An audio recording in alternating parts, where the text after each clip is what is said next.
Hello বন্ধুরা, কেমন আছো? নিশ্চয়ই তোমরা ভালো আছো। তো দেখো, এখন মেয়ে খেলছে, ওকে একটু ক্রিম মাখাবো। সন্ধ্যাবেলার দিকে আমি মাখাই, দেখো জমসে বেবি ক্রিম, এইটা মাখাবো ওকে আমি এখন। তো দেখো তোমাদের দেখাচ্ছি কীভাবে ওকে আমি মাখাই। ও মাখতেই চায় না, কোনো কোনো সময় মাখতে চায়, তো বেশিরভাগ সময় কিন্তু মাখে না। তুমি দেখো দেখো, এটা নিয়েছি হাতে, এবার কিন্তু আমি ওকে ক্রিমটা মাখাবো, তোমাদের দেখাচ্ছি। দেখো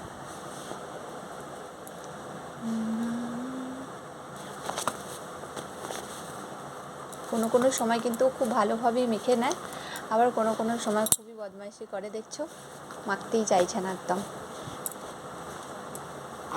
এটা আমি এভাবেই ওকে মাখাই, সন্ধ্যের দিকে মাখাই, আর আমি সকালবেলার দিকে একটু মাখাই, মানে স্নান টান করিয়ে ওকে একটু কিন্তু মাখাই।